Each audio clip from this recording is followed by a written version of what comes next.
Look at this, y'all. It says Colombian stranded in Congo after being expelled from the U.S. I never thought I would get to know Africa under these circumstances. So you from Colombia. Look at the brother sitting there on the porch. You from Colombia, and somehow, some way, you end up in the Congo, in Africa. Make it make sense. It says a group of 15 Latin Americans has arrived in Central Africa nation, which for the first time is receiving migrants from third countries sent by the Trump administration. All right, it says Jorge Cabillos, a 42-year-old Colombian, could not believe what the immigration and customs enforcement agents were telling him. After being detained for more than 3 months by U.S. immigration, so you sitting up in there in immigration with no lawyer. You don't have no court date or nothing. They just hold you in there. So it says, after being detained for more than 3 months by U.S. immigration authorities on the deportation order, the agents had just told him what the outcome would be: a flight to the Democratic Republic of Congo. Just think about it, man. You come from Colombia. Why are they sending you all the way to Africa, man? The Congo of all places. You know, they can't send you to the west coast of Africa. They're gonna send you to the Congo, a Central African nation that has made a deal with the Trump administration. See, it's all about money. Just wait to see how much, the Trump administration is willing to pay to have the Congo nation to accept you. Just wait and see.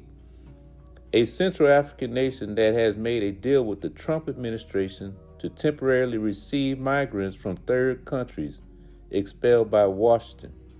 Those months of confinement teach you to be strong. But at the moment, I broke down. I thought about my children and started to pray. So your children, he might not see his children again. He's in Congo. They separate you from your children. Sometimes they take your children. You in a part of the cell somewhere else, and they send your kids to another part of the country. What if they send your kids to the Congo and you still here in the States? You going crazy thinking about it. So he says he started to pray. We were being taken in chains to a country we did not know. That sounds very familiar. You being taken in chains to a country you do not know. That's written in the book. That's in the Deuteronomy. You see, you Christians have been saying, for years that, these curses, Christ died on the cross and he did away with the curse. You are not the Israelites because these curses are not upon us anymore. You lost your mind, man. You lost your mind. So he's taken in chains to a country that he does not know. He don't even know the language. He's never been to Africa. His hometown is Colombia, you see. But since the Trump administration made this deal with the Congo to accept you Israelites, you Hispanics, so-called Hispanics, to another country that you do not know of. You see, let's get that scripture.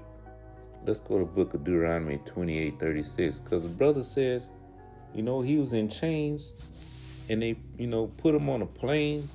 You on a plane for what, 10 hours, 13 hours of going to Congo, you in shackles the whole time. He said he don't even know this land that he's at. No clue. It says, verse 36, the Lord shall bring thee and thy king which thou shalt set over thee unto a nation which neither thou nor thy father have known. He don't know anything about the Congo. He's from Colombia. Why not send the brother to Colombia? And there shalt thou serve other gods, wood and stone. And thou shalt become an astonishment and a proverb and a byword among the nations, whither the Lord shall lead thee. I'm pretty sure these brothers, these 15 brothers are over there in Congo. It's probably astonishing, it's an astonishment to the people, the native people of the land. Like, how are you over here? How did you end up in our country? You see, you got off the plane in shackles. Like, what are you doing over here? That's an astonishment to see someone from another land. You been forcefully sent to this country. All right. So the last paragraph, it says, "We were being taken in chains to a country we don't know." Same thing Deuteronomy 28 says, verse 36. You see, so these curses are still alive and well, on God's children. You see, it says it will be a sign when you go to Deuteronomy 28, 46. You see, Most High said this will be a sign upon my people when these things happen. You see, why not give the brother an opportunity to say, hey, okay, look, I'll go to Colombia. My family's over there probably, I got family over there anyway. No, they sent him to all the way on the other side of the world. So we're being taken in chains to a country we don't know, on the other side of the world. I never thought I would get to know Africa under these circumstances. Cabillos says by phone from Kinshasa, the Congolese capital, which since Friday has become his makeshift home. So this brother, he's probably having to learn their customs and all these other things, but it's crazy.